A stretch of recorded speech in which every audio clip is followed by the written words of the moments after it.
ये कहानी है एहसान का कर्ज चुकाने वाले की। लेकिन ये एहसान एक इंसान ने दूसरे इंसान पर नहीं, बल्कि एक इंसान ने जानवर पर किया था। वो जानवर जो अगर कभी किसी इंसान के सामने आ जाए तो उसे देखकर ही उसकी आधी जान चली जाए।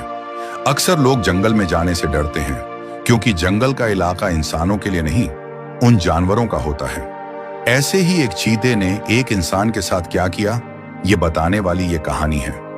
क्यों एक चीता दिन रात लगातार 2 दिनों तक एक बूढ़ी औरत के पास बैठा हुआ था। ऐसा क्या हुआ था कि वो बूढ़ी कुछ कर नहीं पा रही थी उस चीते से बचने के लिए। तो आइए शुरू करते हैं आज की कहानी, जिसे सुनकर और देखकर आपके रोंगटे खड़े हो जाएंगे। एक छोटा सा गांव था, हरे भरे खेत खलिहान, सुंदर मीठे पानी की झील, पहाड़ों से घिरे हुए उस गांव में किसी चीज की कोई कमी नहीं थी। गांव के ज्यादातर लोग खेती करते थे। सुबह तड़के उठकर अपने खेत में चले जाते थे, दिन भर काम करके शाम को सूरज ढलने के समय घर लौट आते थे। उसी गांव में रहती थी एक बूढ़ी दादी, जिसका नाम था माणिक। माणिक दादी लगभग 70 साल की हो गई थी। उसके सिर्फ चेहरे पर ही नहीं, हाथ और पैरों पर भी झुर्रियों ने अपने निशान बना लिए थे। उसकी त्वचा लटकने लगी थी। उसकी बूढ़ी आंखें अब ज्यादा दूर तक देख नहीं पाती थी। वो एक विधवा थी और कुछ सालों पहले उसके पति की रहस्यमय तरीके से मौत हो गई थी। माणिक दादी और उसके पति जंगल में जाकर दुर्लभ जड़ी बूटियां ढूंढ कर लाते थे और उनकी दवाइयां बनाकर गांव में बेचते थे। गांव में दूसरा कोई वैद्य नहीं था। गांव वाले सब लोग माणिक दादी के बनाए हुए दवाइयों को खाकर तंदुरुस्त रहते थे। माणिक दादी इतनी बूढ़ी होने के बाद भी अकेले जंगल में जाकर जड़ी बूटियां लेकर आती थी। एक बार वो ऐसे ही जंगल में जाने के लिए घर से बाहर आई थी। अब वो पहले की तरह तेजी से चल नहीं पाती थी। उसे गांव के शिशुपाल और किशन ने देखा और कहा, अरे माणिक दादी, तुम तो अभी ठीक से चल भी नहीं पा रही हो। क्यों जाती हो जंगल में? पता नहीं वहां कब कौन सा खतरा सामने आ जाए। हाँ, किशन सही कह रहा है दादी, अब इस उम्र में ऐसा खतरा मोल लेना क्या सही है। शिशुपाल ने किशन के कहने में अपनी हामी भरी। उन दोनों की बात सुनकर माणिक दादी हल्के से मुस्कुराई। उसने कहा, तुम दोनों जो कह रहे हो वो सही है बच्चों, लेकिन मुझे अपना पेट पालने के लिए ये काम करना ही पड़ेगा। अगर दवाई नहीं बेचूंगी तो पैसे कैसे कमाऊंगी? मेरा तो कोई बेटा या बेटी भी नहीं है जो मुझे पाल सके। दादी की ये बात सुनकर किशन ने फिर कहा, दादी, आज तक आपने इतने गांव वालों का इलाज करके उन्हें स्वस्थ किया है। अब हम सबका भी फर्ज है कि आपके लिए कुछ करें। हम सब मिलकर आपका ध्यान रखेंगे, आपके सब खर्चे उठाएंगे, लेकिन आप जंगल में मत जाया कीजिए।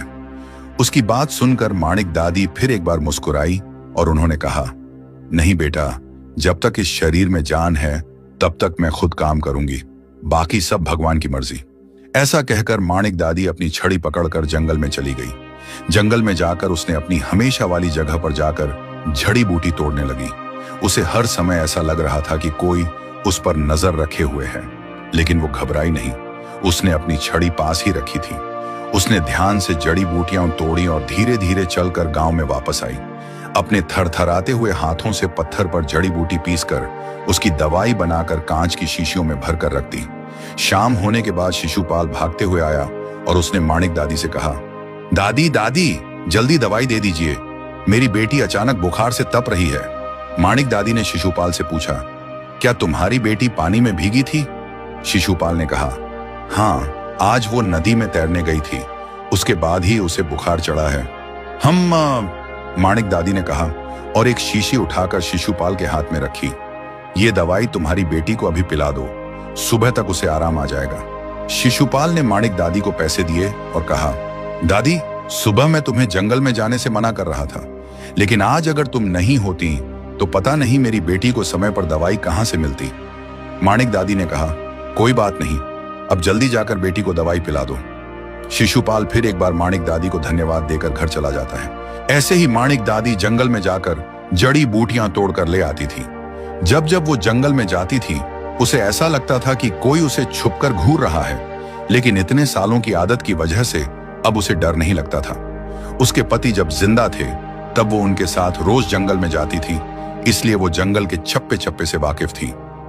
एक दिन गांव की ही एक औरत बिंदिया माणिक दादी के पास आई और उसने कहा, दादी, मेरी शादी को 6 साल हो गए हैं, लेकिन अभी तक मुझे बच्चा नहीं हो रहा है। तुम तो गांव के सब लोगों को दवाई देकर ठीक करती हो, तो मुझे भी कोई ऐसी दवाई दे दो जिससे मुझे बच्चा होने में आसानी हो जाए।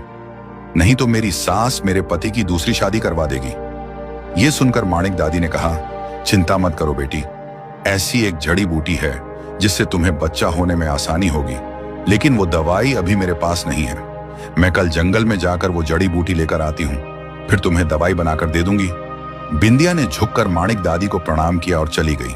अगले दिन माणिक दादी हमेशा की तरह जंगल में गई। बिंदिया के लिए वो खास दवाई खोजने के लिए जंगल के और अंदर चली गई थी। उसे वो जड़ी बूटी दिखाई दी और वो खुशी से उस जड़ी बूटी लेने जाने लगी, लेकिन तभी उसका पैर फिसल गया और वो एक गड्ढे में जाकर गिर गई। शाम हो चुकी थी और अंधेरा होने लगा था। आसपास ऐसा कोई नहीं था जो बूढ़ी माणिक दादी की मदद करे। कुछ देर तक वो वहीं उस गड्ढे में बैठी रही। उसके पैर में चोट आई थी और उसका पैर बहुत दर्द कर रहा था। वो जैसे तैसे गड्ढे से बाहर आने की कोशिश करने लगी थी। बहुत देर जूझने के बाद वो गड्ढे से बाहर आ गई, लेकिन अब माणिक दादी चल नहीं पा रही थी। वो अपने पैर को घसीटते हुए एक पेड़ के नीचे बैठ गई। उसने देखा कि पूरे जंगल में घना अंधेरा छा गया था। वो समझ गई कि इस टूटे हुए पैर से वो गांव तक पहुंच नहीं पाएगी। उसने अपने आप से कहा, माणिक, लगता है आज की रात इस जंगल में ही बितानी पड़ेगी।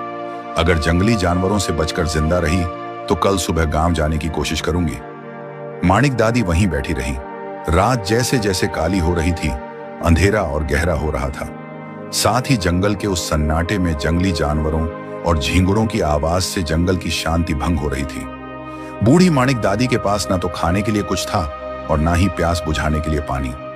भूखी प्यासी वो बहुत देर तक वैसी ही बैठी रही और कुछ देर के बाद वहीं उसकी आंख लग गई। कुछ देर के बाद उसने महसूस किया कि जैसे उसके आसपास कोई है। उसने अपनी आंखें खोली और सामने देखा कि अंधेरे में दो आंखें पीली चमक रही हैं। धीरे धीरे वो आंखें उसके पास ही आ रही थीं। कुछ ही देर के बाद उन दो चमकती पीली आंखें उसके बिल्कुल नजदीक आ गईं और एक बड़ा चीता माणिक के पास आ गया। वो चीता माणिक को घूर रहा था। माणिक के पैर में आई हुई चोट की वजह से वो कहीं नहीं जा सकती थी।